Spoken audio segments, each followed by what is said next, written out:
Cerita diawali dari seorang wanita yang bernama Lee Dae-eum dan juga seorang pria bernama Lee Jae-ha yang sedang menonton bioskop bersama.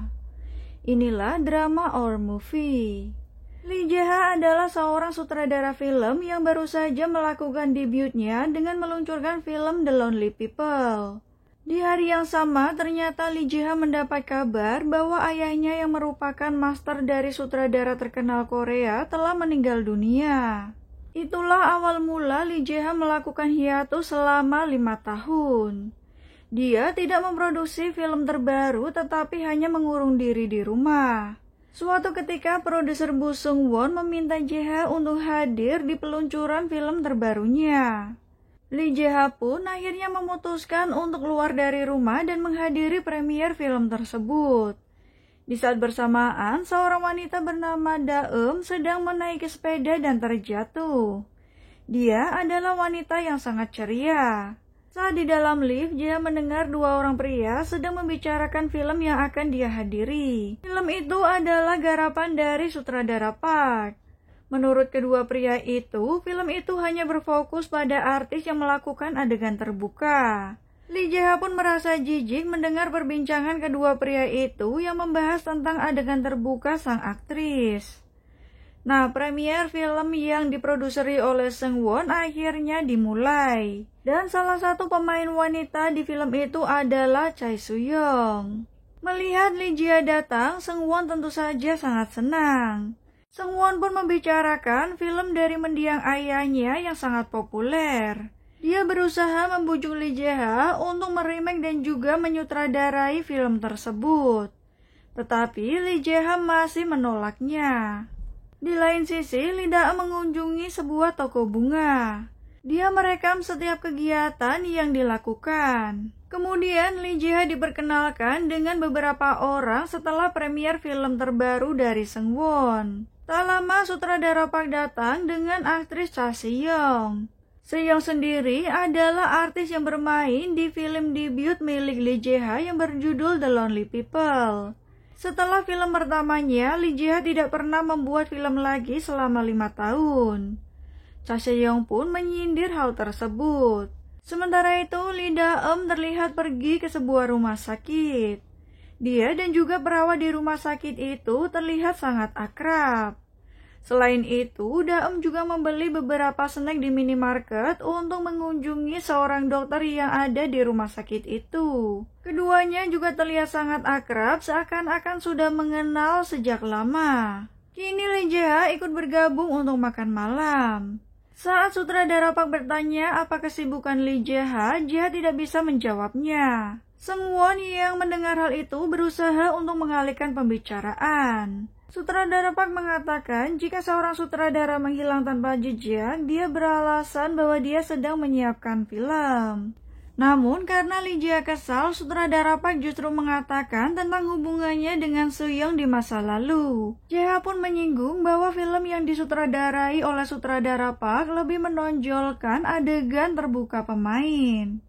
Hal itu tentu saja membuat Soo-young sangat marah. Sutradara Park kembali mengejek Jae-ha bahwa dia adalah orang yang egois. Namun Jae-ha justru memperingatkan sutradara Park apakah dia tidak kasihan dengan para aktor dan juga aktris. Hal itu membuat sutradara Park semakin kesal dan akhirnya diminta untuk keluar dari tempat itu. Kemudian sutradara Park berteriak bahwa kesuksesan film Jae-ha berkat kepopuleran ayahnya. Di saat Seung-won berusaha menenangkannya, Jae-ha tidak menyangkal semua fakta tersebut. Ternyata aktris Cha Si-young berada di luar resto. Soo-young mengungkapkan walaupun dia tidak menyukai sutradaranya, tetapi dia menyukai karakter di film tersebut. Soo-young sendiri diketahui bahwa baru-baru ini dia melakukan perceraian dengan suaminya. Jae-ha dan juga Soo-young ternyata pernah saling mencintai. Dia bertanya apakah Jae-ha masih menyukainya. Namun Jae-ha menyangkal semua itu dan pergi. Kemudian Jae-ha berada di depan minimarket dan berencana untuk merokok. Setelah menaruh tasnya di kursi, tiba-tiba dia tidak bisa menyalakan rokoknya. Di saat bersamaan, Daem juga berada di minimarket tersebut dan duduk di kursi tempat JH menaruh tas. Seketika Daem kaget karena seorang pria menghampiri dia. Ternyata JH akan mengambil tas miliknya. Daem pun merasa tidak enak, sedangkan JH terus melihat botol minum miliknya. Kemudian Daem memberikan satu botol minumannya kepada JH. Walaupun awalnya menolak, tetapi akhirnya JH menerima botol minuman itu. Daem menjelaskan dia mendapatkan minuman itu karena ada promo beli 2 gratis 1. Sebelum pergi, JH melihat bahwa Daem selalu membawa handicam miliknya. Tak lama teman Daem datang, dia bernama Kyuyong. Tentu saja Kyuyong penasaran siapakah pria yang menghampiri Daem. Karena menurut Kyuyong, Daem belum pernah berpacaran. Dia juga merasa aneh terhadap sikap Daem akhir-akhir ini. Kemudian Daem mengeluarkan foto pakaian wanita yang akan dia beli. Sementara itu, Lee Jae-ha kembali ke rumahnya dan dia tidak tahu apa yang harus dia lakukan. Kemudian, Jae-ha memutuskan pergi ke sebuah bioskop untuk melihat kembali film ayahnya yang berjudul Love in White. Nah, film itu masih diputar di sebuah bioskop yang agak jadul. Dari arah belakang, Daem pun muncul karena dia juga menonton film tersebut. Saat melihat Jae-ha, Daem merasa sangat malu dan buru-buru pergi. Dia tidak menyangka bisa bertemu dengan Jae-ha lagi. Kini, Jae-ha bertemu dengan seorang wanita tua yang mendatanginya. Ternyata itu adalah selingkuhan dari ayah Jae-ha. Jae-ha merasa bahwa Kim Ji-yeon tidak tahu malu setelah kematian ibunya, dia dan juga ayahnya terus melangkah maju. Kim Ji-yeon kemudian menyarankan kepada Jae-ha untuk membaca draft pertama dari Love in White, karena itu adalah makna sebenarnya dari film tersebut.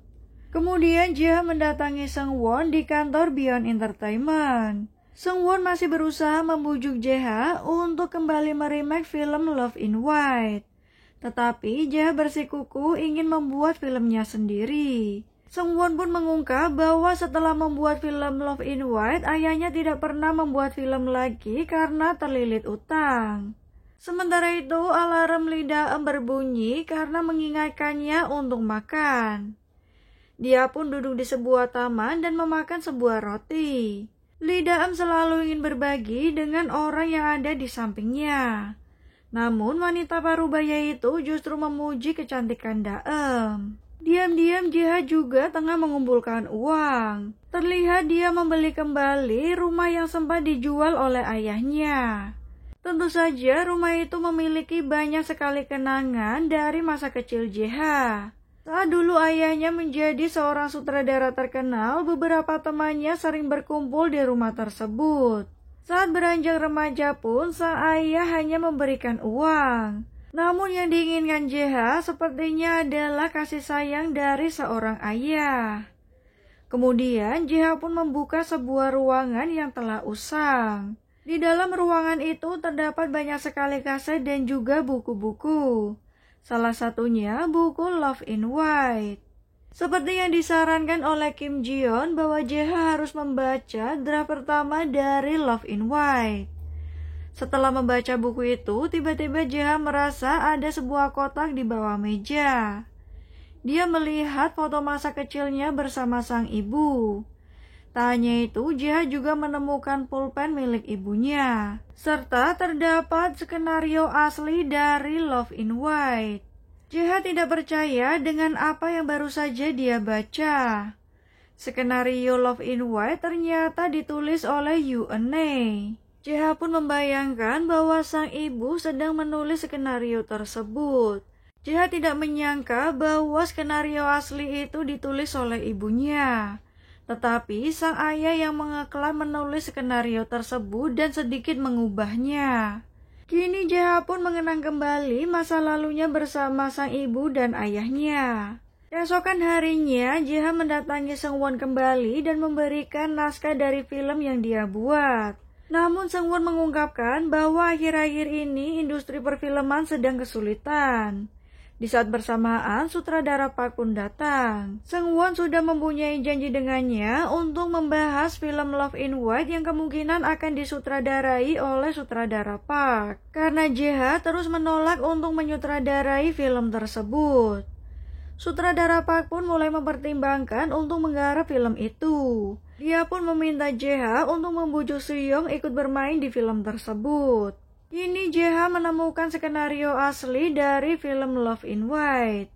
Di saat Seung-won dan juga sutradara Park masih mendiskusikan tentang film tersebut, tiba-tiba JH mengirimnya pesan. Tentu saja Seung-won langsung pergi dan buru-buru menemui JH. Kini JH memutuskan bersedia meremake kembali film Love in White. Seung-won juga menginginkan bahwa Seo menjadi aktris dalam film tersebut. Namun JH masih membutuhkan waktu 2 bulan untuk menulis ulang skenario tersebut. Tentu saja Seung-won sangat senang. Nah, di lain sisi, Daem masih menikmati waktunya dengan berjalan-jalan di taman. Tiba-tiba dia melihat kerumunan di mana sedang ada syuting. Salah satu aktrisnya yaitu Choi Soo-young. Daem sangat senang melihat adegan syuting tersebut. Hingga dirinya membayangkan bahwa dia menjadi pemeran utama dari film itu. Tiba-tiba alarmnya berbunyi. Sudah waktunya Daem untuk makan. Dia pun pergi meninggalkan lokasi syuting tersebut. Kini Soo-young juga tengah beristirahat karena dia harus melakukan adegan selanjutnya. Tak disangka Soo-young ternyata duduk di sebelah Daem. Kemudian Daem mengeluarkan sekotak roti dan menawarinya kepada Soo-young. Soo-young pun yang awalnya tidak mau akhirnya menerima roti itu. Di saat beberapa fans ingin mengajaknya berfoto, Daem langsung siaga dan menyuruh mereka untuk tidak mengganggu Soo-young yang sedang beristirahat. Nah, saat ditanya kenapa Daem membawa handycam, ternyata dia ingin merekam pemandangan indah. Dia takut tidak bisa kembali ke tempat itu. Soo-young juga mengatakan bahwa adegan terakhirnya melompat ke dalam air. Walaupun takut, Soo-young harus tetap melakukannya karena itu adalah pekerjaannya. Saat akan pergi, Daem mengatakan bahwa dia adalah salah satu fansnya. Daem pun meminta Soo-young untuk berfoto selfie bersama. Tentu saja hal itu membuat Daem sangat senang dan juga bahagia. Dia tidak menyangka bisa berfoto bersama dengan aktris yang dia idolakan. 1 bulan berlalu, JH masih belum bisa menyelesaikan skenarionya. Di bagian ke-6, JH harus menelusuri tentang penyakit terminal. Seung-won pun merekomendasikan seorang dokter yang biasa menangani penyakit tersebut. JH diminta untuk datang menemui dokter tersebut dan melakukan kuesioner secara langsung. Kemudian Seung-won melakukan interview dengan seorang wanita di mana dia melamar sebagai asisten sutradara. Wanita itu bernama Yoo-hong. Alasan dia melamar pekerjaan tersebut karena Yoo-hong ingin bekerja sama dengan Lee Ji-ha. Di sisi lain, CEO dari Beyond Entertainment yaitu Gu Hye-young sangat kesal ketika mengetahui bahwa Lee Ji-ha akan menyutradarai film yang mereka produksi. Kini Lee Ji-ha pun mendatangi Dr. Kim Min-suk untuk melakukan kuesioner tentang penyakit terminal. Menurut Dr. Kim, ternyata penyakit itu adalah penyakit yang mematikan. Mereka biasanya dirawat saat sudah terlambat. Ji-ha meminta ingin mendapatkan kasus yang sederhana. Namun menurut Dr. Kim, tidak ada kasus sederhana dalam penyakit terminal. Akhirnya, Dr. Kim pun meminta Ji-ha untuk ikut dengannya ke suatu tempat. Mereka mendatangi rumah duka di mana ada seseorang yang sedang meninggal. Penyakit terminal adalah kondisi medis yang tidak dapat disembuhkan dan diperkirakan akan menyebabkan kematian dalam waktu yang relatif singkat. Dr. Kim harus pergi dan meminta Ji-ha untuk tetap di sini karena orang yang akan ditemui akan segera datang. Nah, sementara itu, Lee Daem juga ikut memberikan penghormatan kepada seseorang yang meninggal di dalam rumah duka itu. Tak lama, Lee Daem juga makan di meja yang sama dengan Ji-ha. Melihat makanan Ji-ha yang tersisa, Daem ingin mengambilnya. Tetapi akhirnya Ji-ha memberikan kepadanya. Di saat bersamaan alarm Daem berbunyi. JH pun memutuskan untuk meninggalkan tempat tersebut. Saat berada di luar, JH kembali melihat Daem yang sedang berbicara dengan manajer rumah duka. Dia bertanya apakah bunga di rumah duka tersebut bisa diganti dengan bunga lili. Dan dekorasi dari rumah duka diganti dengan dekorasi pernikahan. JH pun kemudian meminta kartu nama dari manajer rumah duka tersebut. Tak lama saat di taman, JH melihat Daem yang sedang menangis. Dia pun mendekatinya dan memberikan tisu kepada Daem. Tentu saja Daem meminta JH untuk duduk di sampingnya. JH tidak tahu apa sebenarnya yang terjadi. Dia pun mulai menduga bahwa orang yang akan dia temui adalah Daem. Daem membenarkan hal itu, tetapi dia bukan sebagai dokter atau perawat. Daem pun kemudian berdiri dan memperkenalkan dirinya sebagai pasien terminal.